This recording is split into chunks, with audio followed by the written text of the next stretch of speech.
tacoloti, t'es ma quoi. Ainsi ben quelques ralouraches, des saquetas tout dianache. Ils ont plein d'histoires à vous raconter. Leur histoire, mais aussi notre histoire. Je fais pas tout dire mon boulot, il faut ça. Je ne saurais pas de moi.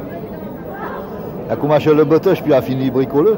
Alors moi, je suis un ancien mineur de la région de Valenciennes, du siège à Rambert. J'ai pas travaillé longtemps, j'ai travaillé que 5 ans. Bon, bah c'est 5 ans que de l'âge de 14 ans jusqu'à 19 ans, quoi. 5 ans de métier que j'ai eu, qui était très dur. Bon, bah après, il y a le père qui est décédé, qui m'a fait faire sortir de là, quoi. Hein. Avant de décéder, il fallait sortir de là, j'ai sorti. Les frangins, ils sont sortis, tout le monde, et la famille, il n'y a plus personne aux mines. Ah, vous êtes sorti, c'est-à-dire, vous êtes sorti comment?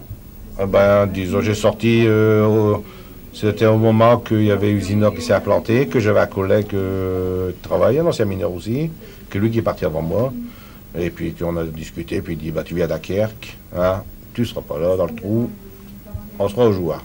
Il y a beaucoup de mineurs qui travaillent à l'usine. Ah, si dans la région, il faut compter, dans la région, hein, pas grande sainte, hein, on est bien à 2000-2005. Ancien mineur reconverti. Hein. Donc c'est Usinor qui vous a permis de quitter la mine. Ah oui. Ouais. S'il n'y avait pas Usinor, vous seriez encore... Ah, s'il n'y avait pas Usinor, on était encore là. Hein. Ah, parce que le boulot, on avait du travail, il fallait le garder. Hein.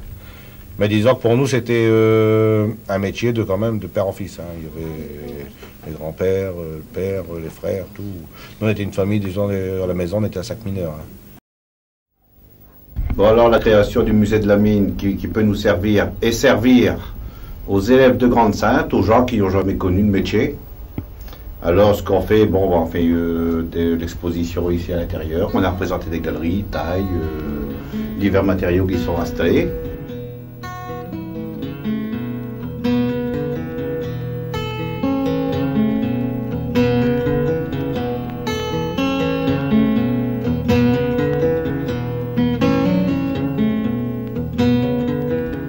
Bon, bah ici, alors aujourd'hui, bon, bah, c'est une porte ouverte toute la journée. Ce qu'on fait, on fait voir le métier du mineur, c'est-à-dire les genres de tailles qu'on a, hein, les tailles 1900 qui sont en haut, et après, dans les années 1945. Alors tout le matériel qui est là, c'est du matériel véritable, qui est encore en activité. Hein, vous avez les palans, les 6 tonnes, les palans à air. Vous voyez, la berline, cette berline des années 1900.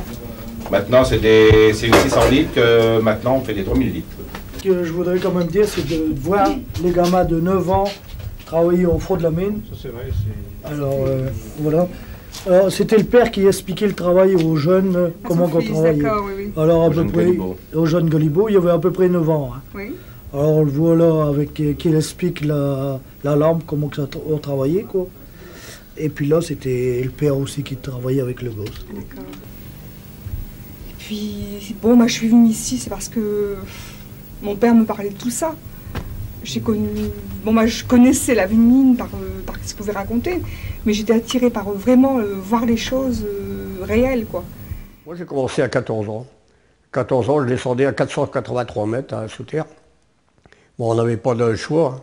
Moi à l'école j'étais 0, donc j'ai voulu travailler, puis je suis parti. Enfin, voulu travailler, c'est une façon de parler. À 14 ans, on ne sait pas travailler. Mais j'ai été, comme on dit dans les mines, galibot, hein, un petit apprenti. Puis avoir suivi une formation. Mais il faut savoir que moi, j'ai commencé à 14 ans, ma frangine à 15 ans, parce que j'avais déjà mon père qui était déjà malade de la silicose. Donc il n'y avait plus d'argent qui rentrait, il fallait bien trouver un moyen. Au début, généralement, j'aurais pas dû être mineur. Mais quand j'ai piquiné à l'école, mon père m'a dit « Chez moi, il n'y a pas de fainéant, tu viens avec moi ». Alors, je suis parti avec lui. Et la première maison qu'il a fait, c'est la fosse. Donc, après, j'ai devenu mineur.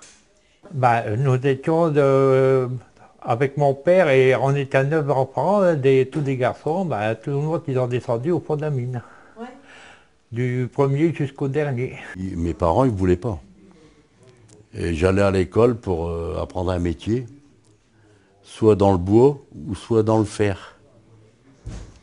Puis j'ai dit non, ça me plaît pas.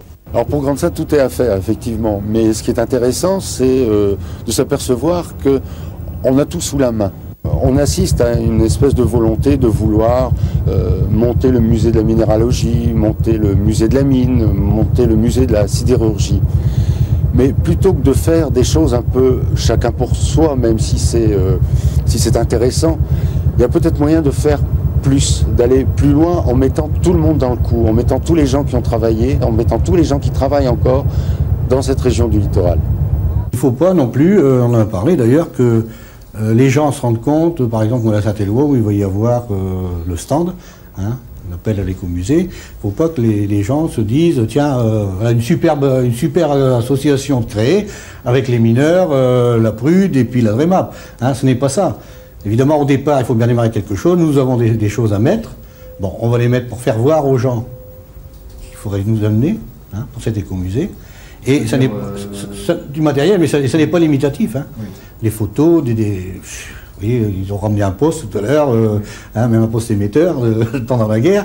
Hein, toutes des choses comme ça. C'est pas forcément des objets de la mine ou de la sidérurgie ou de la métallurgie, mais c'est un peu tout. L'écomusée, c'est ça.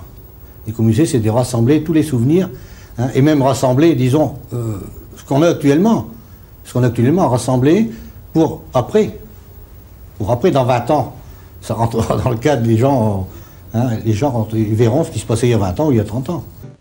Ben, le premier jour, c'est qu'on entend un bruit infernal dans la cage et puis on est sourd. Parce que la cage descend quand même assez vite. Hein. Il faut savoir qu'une cage, lorsqu'il y a du personnel, descend entre 12 à 15 mètres secondes. Hein. Eh ben, ma mère, elle a pleuré. C'est vrai? Ah ouais.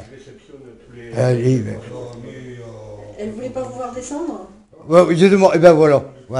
Mais mon plus gros souvenir que j'ai eu, c'est quand j'ai ramené la première paye. Alors là, la première paye que je lui ai donnée, elle a dit c'est bien. Ouais. Elle était fière? Ouais. Malheureux, mais maintenant il n'y a plus de mineurs et puis rien. Heureusement qu'on a encore le musée de la mine pour revoir un petit peu le métier de mineur. Je suis descendu avec un chef porion et il a dit tu veux voir ton père travailler? Ben, je dis oui. Ben, il dit viens. Et j'étais voir mon père, où c'est qu'il travaillait. Ben, ça a fait drôle. Il était là tout noir. Puis il me dit ben, qu'est-ce que tu fais là? Ben, il dit je vais faire comme toi, je vais travailler à la mine. Il voulait pas, mon père. Il voulait pas? Non. Le musée de la mine, constitué petit à petit par d'anciens mineurs, c'est presque 80 tonnes de matériel venant des anciennes houillères du Nord-Pas-de-Calais pour la culture des personnes ne connaissant peu ou prou les techniques et le dur labeur des gueules noires, et pour entretenir les souvenirs et l'amitié entre anciens mineurs. Dans le temps, il n'y avait pas encore de lampe à flamme pour détecter le grisou, pas de matériel pour ça. Alors les vieux mineurs, ils prenaient un canari dans une cage, puis ils l'accrochaient où ils travaillaient. Si le canari tombait, ben, c'est qu'il y avait du grisou. Ou alors c'est des souris qui sont au sol, parce qu'il y a deux sortes de gaz. Il y a le grisou qui est plus léger que l'air, puis il y a le puteux, le gaz carbonique, qui est au ras du sol. Alors la souris, si elle tombait, ben, c'est qu'il y avait du puteux aussi. Alors il y a une anecdote, c'est que quand on casse la croûte, qu'on était dans un quartier qui était réputé pour le puteux, pour le gaz carbonique, et ben quand on cassait la croûte, on ne se mettait pas assis par terre, on restait debout. Parce que quelquefois, on s'asseyait et puis on ne se réveillait plus. Surtout quand on était tout seul. Hein. Derrière moi, il y a le chevalet un ancien porion qui est en retraite, qui l'a fabriqué à l'échelle de 1/22e. C'est quoi un porion? Un porion, dans une usine, c'est un contre-mètre. Et dans les mines, c'est un porion. Et il a fabriqué ce chevalet à l'échelle de 1/22e. Et il a pris comme image un des chevalets des mines de Lens. Et pourquoi il est démonté? Parce qu'on n'a pas de local pour le mettre. C'est dommage parce qu'on aurait eu un local qui aurait été bien installé. Parce que quand le trackball comme ça, tant soit peu, on l'abîme. Il aurait été bien installé dans un local. Et puis, on a une idée que dès qu'il est installé dans un local, on l'aurait mis un peu en hauteur et puis faire des galeries en dessous. Représenter le travail du mineur, mais en miniature sous le puits de mine. sous le chevalet. Et ensuite, autour du local, sur les murs, on pouvait installer pas mal de choses. Et ça, on verra plus tard. Bah, vous savez, on risque sa vie dans tous les métiers. Hein. Oui. Dans tous les métiers, c'est dangereux. Les plus dangereux que moi je connaisse, c'est les marins et les mineurs. Sûrs de partir, jamais sûrs de revenir, c'était notre proverbe.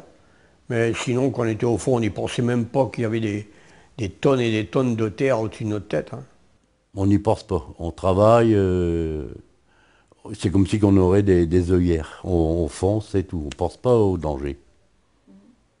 On ne pourrait pas dire un mauvais souvenir, ça pourrait être un bon aussi, c'est que j'ai sorti mon père qui a été enseveli.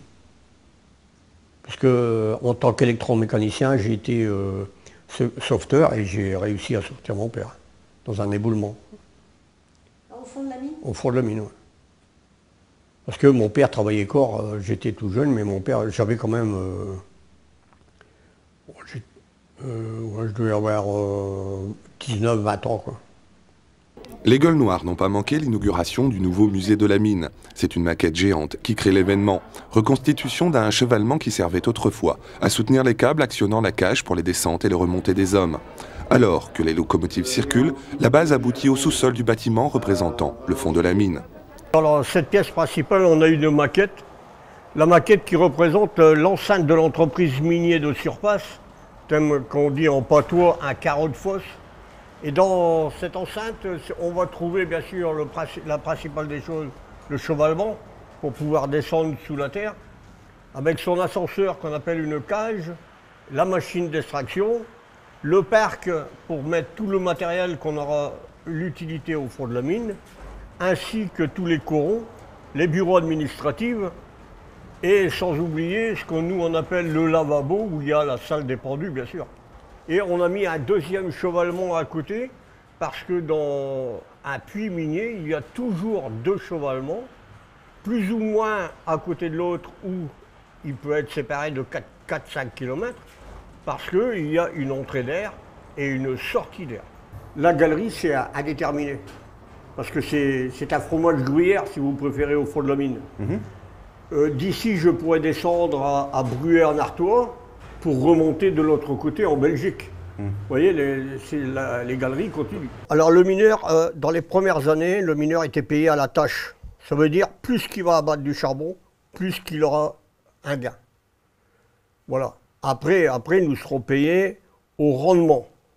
Donc ça veut dire que dans un quartier, c'est pareil. Dans un quartier, on peut être une cinquantaine d'ouvriers, dans une taille, une cinquantaine, et c'est le charbon qui sortira le plus pour être rentabilité. En passant dans la galerie principale, on voyait une statue. La statue, c'était la Sainte Barbe, notre patronne. Et quand on pensait, on avait l'idée dans la tête en lui disant « peut-être à tout à l'heure, Tiotte ». Voilà.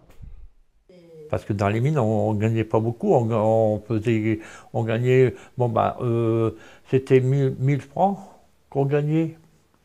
Et bon, heureusement qu'on était à neuf, tout ça, ça fait un petit peu parce que, vous savez, parce que dans les mines, en tant que galibot, je faisais que 600 francs pour 15 jours. On était tous solidaires, hein, il n'y avait pas de dire, toi t'es polonais, toi t'es belge, toi t'es algérien, non, on était tous solidaires l'un dans l'autre. Hein. Ça, il n'y avait pas de problème. Hein. Entre collègues, on saurait toujours entraider, quoi. Et en plus, on avait des camaraderies impeccables, que ce soit des Algériens, Marocains, Tunisiens, Polonais, Italiens, tout ça, on était tous quand même solidaires. Il n'y avait pas de privilèges. Ça qui était bien, parce que c'est tous des camarades, toute la famille. C'est vrai que c'est tout famille. En bas, il n'y avait pas de différence, on est tous des gueules noires. Hein. Oh là là, c'était des compteurs. Et qu'on s'en servait pour stériliser les pots de conserve. Oui. Nous avons beaucoup de gens qui sont surpris de savoir qu'il y a un musée de la mine à Grande-Synthe, aussi bien que d'autres musées qui sont à côté de chez nous. Et nous sommes très contents de pouvoir expliquer ce que c'était notre vie d'antan lorsqu'on travaillait au charbon. T'es de ma coin. ainsi ben tel cœur à l'ouvrage. Des sacs d'âme tout Diana.